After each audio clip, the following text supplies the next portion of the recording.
Prestigious law firm, Pecknick and Schaefer at 1005 West Beach Street in Long Beach. Now, it is my privilege and honor to welcome in Roberta Fiore, who is the official City of Long Beach historian. And Roberta, welcome to the show. And I believe we have a huge event coming up over the weekend. The City of Long Beach Historical Society is involved in. So first of all, welcome to the show, and let's talk about the big event happening in Long Beach over the weekend.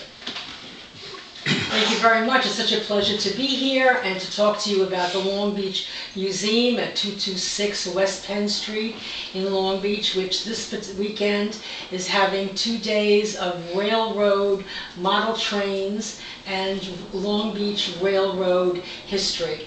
It's an authentic program where the visitors will come and see photographs of 19th century Long Beach, of at one time the 1880 hotel that was built in Long Beach, and it was at that time the largest seaside resort hotel in the world. It was gotten to only by the Long Island Railroad train, so it's something that people in Long Beach do not know about and are certainly, when they hear about it, thrilled and enlightened. It goes on to talk about the building of the railroad station in 1909 and the creation of the electric track to Long Beach in 1910. Our guest that day will be Les Ginsberg, who is a subway and railroad engineer, and he's bringing to the museum for 2 days his model train collection for us all to see and play with. It's all the nostalgia trains of the 30s and the 40s and the 50s with the pellets that created steam and the cows that were in the cargo cars. It's absolutely fascinating, and it's a great hit of nostalgia and a reminder of how important the history was to the city of Long Beach. So we welcome you all to come. It's going to accommodate children and people who are young at heart. So we welcome you all to come and hope that we'll see you at the Long Beach Museum on Saturday and Sunday, 11 to 4, 226 West Penn Street. Thank you so much. Roberta, being the official historian of Long Beach, Dave told me before the show, nobody knows the history of Long Beach better than you. Let's talk about that, the fact that you know so much about the history about Long Beach. Why don't we have a brief talk about just the history of Long Beach?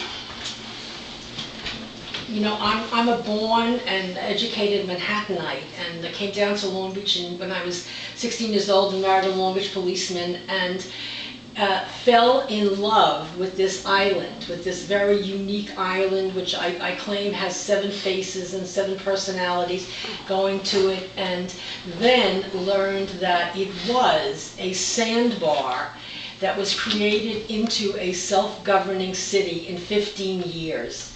And how that took place. Now that's an amazing thing. That's something that could never happen today. Just to give an example, think about the Army Corps of Engineers and how stringent they are on what can be done and what cannot be done along our waterways. Well, had they come down in 1906 when Senator Reynolds really developed Long Beach, they wouldn't have allowed an outhouse to be built on the sandbar. And today, we are a community of 35,000 all year-round residents. So it's quite amazing to think that this sandbar became a city in 15 years and is today functioning and thriving and is over 100, centennial, over 100 years old. So there's every neighborhood, every face of Long Beach has a different personality. The walks have a personality onto their own that were built post World War I. The West End, there isn't more charm and more history and more famous people and more millionaires who came and settled in the West End of Long Beach than they did in the entire East End. So the West End has a very colorful, interesting personality. The East End is wealthy in its architecture and its gamut of architecture. At one time, the Lido Hotel was bought by almost a deal was traded between the builder of the not the Empire State Building, the Chrysler Building, Walter Chrysler, and Senator Reynolds, who founded Long Beach, sold his property to Walter Chrysler, and Walter Chrysler gave him the money to build the Lido Hotel. I mean, there's a different story that can go on every day for 365 days. That's awesome. That's all. Let's give it up for Roberta. That was awesome. We promoted an awesome book called The Images of Long Beach. It is now in its 3rd edition. That's how popular it is. Dave, let's talk a little about how popular this phenomenal book that you and Roberta co-authored and along with one other great author. Let's talk about The Images of Long Beach. Well, thanks, Howie. I got to tell you, the authors are overwhelmed at the response to this book. It's been selling all over town. It's gone through 3 printings. The publisher says for a town this size, it's done phenomenally well. So we're just really pleased, and I want to remind everybody that it makes an excellent holiday gift. There's a few more days of Hanukkah. There's Christmas coming up. And for anybody you know who loves Long Beach, who lives here, it should be on every coffee table in Long Beach. I think you'll find it fascinating. We're very pleased with it. Right. And by the way, I want to mention we have a fundraiser. We're going to get into it later. But thanks to the generosity of Roberta and Dave, the Long Beach Historical Society is going to donate a basket about Long Beach history to the fundraiser on January 4th. So isn't that great? So let's give it up for Roberta and Dave. And now it's my pleasure to welcome in George Ennis. Let's give it up for George. George has a big event coming up this Sunday at the Cabana, and I'm excited. I'm a little partial because my daughter Lindsay is one of the 3 finalists in the George Ennis Talent Search, and she is so pumped up, and the whole family is pumped up, and it's going to be a great event this Sunday at the Cabana. Let's take it away, George. Thank you, Howie. As always, nice to be here. And by the way, happy Hanukkah, Howie, to all my Jewish friends out there, especially Rachel and Charlene.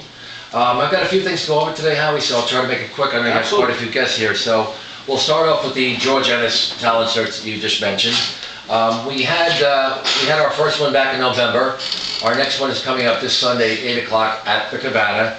And we have 6 finalists so far, one of which is your lovely daughter Lindsay, and we are going to be choosing 6 more finalists this Sunday. That will bring a grand total of 12 finalists for the George Ennis Talent Search.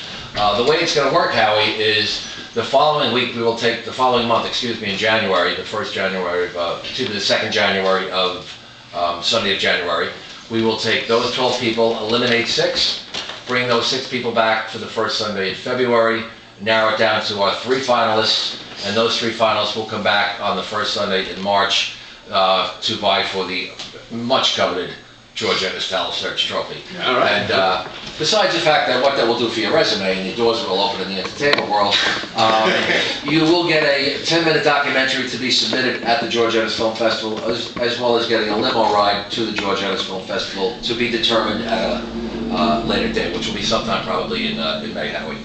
So that again is at 8 o'clock this Sunday. And if you are not talented, there is one other small competition. We are going to be giving out a special award to the best Christmas song this Sunday. As long as you don't sing that song by Mariah Carey, All I Want for Christmas, I'll be one of the judges that you have a good shot at possibly winning. Okay, the next thing I want to talk about, Howie, is the Santa Claus pub crawl coming up this Saturday, also at 8 o'clock. It starts at Shines, and before we give you the route, I just want to mention a few things about it. This Santa Claus pub crawl is in memory of Drew Idell, who passed away in December of 2003 of brain cancer at the age of 40. I didn't know him personally, but he served our country in the Marines and was a lifelong West End resident, and by all accounts from everybody I spoke with, he was just a great guy. And this event is organized by a friend of his, another terrific guy, Billy Holtmeyer, and it starts at 8 o'clock at Shines. We suggest a $20 donation, and the pub crawl goes from Shines to the Beach House, to Trainers, to the Inn, to Minnesota's, and concludes at the Saloon. This event started 8 years ago with 14 Santas and raised $850. Last year there were over 220 people dressed in Santa costumes, and I was there, believe me, some other crazy Christmas get-ups, and they raised over $6,000, and hoping to do even more this year. It's a great cause. All the money that is raised is donated to the Michelle O'Neill Foundation for Children with Cancer. So it's a ton of fun, a great time, and you're honoring a great cause and a great man named Drew as well. So I would encourage everybody, again, that likes to have a good time and likes to serve a good cause to come to Shines at 8 o'clock. What we're going to be doing now, before we sign off, Howie, is have a little fun. We're going to be making a little Christmas drink here on air. This is the Barbara Mullaney famous Christmas eggnog.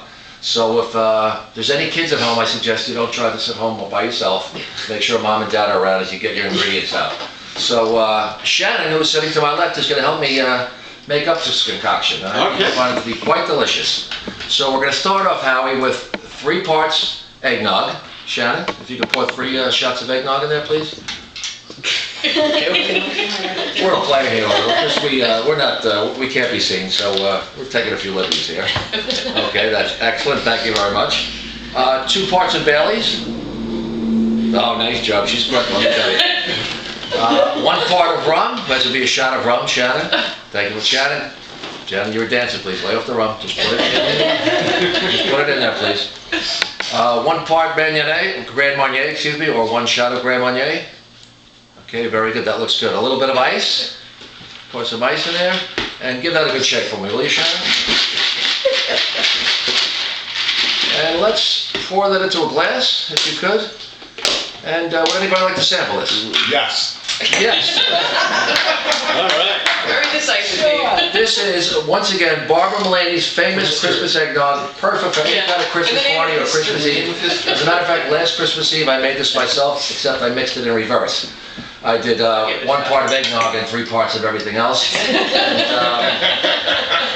let me tell you, I swore I saw Santa coming down the chimney. And I didn't even own the chimney. So anyway, this is great stuff. Let's try it out. And let me know your opinion on Barbara Mullaney's famous Christmas eggnog. Wow. That is the best eggnog. We got, wow. And ladies and gentlemen, let me tell you something. There's not even eggnog in there because I forgot to bring it. So you can imagine how good it would taste if there was eggnog. So anyway, a great idea for the holidays. Barbara Mullaney's famous Christmas eggnog. That's eggnog, Bailey's, rum, and Grand Marnier. Makes a great treat for any guest that's coming over your house. And before I get off the air, Howie, since I do have the phone, I just want to make a couple of quick shout-outs. Absolutely. I want to wish a happy birthday to my daughter Lexi. She'll be 23 this Sunday. And a happy birthday to my lovely wife Maureen, who will be an undisclosed age this coming Tuesday. And before I get off, I just want to say one more shout-out. I want to say a special shout-out to my dear friend Denise, who is, if you don't mind if I get slightly personal, she's suffering through brain cancer. She had a very good doctor's report today, and I want to say, way to go, Denise. We're all thinking about you. We love you. God bless you, and Merry Christmas, but, you know, we'll be saying that in person before you. Okay? That's it for my report now, Howie. Happy holidays, everybody, and a Merry Christmas. Awesome. Let's have a great round of applause.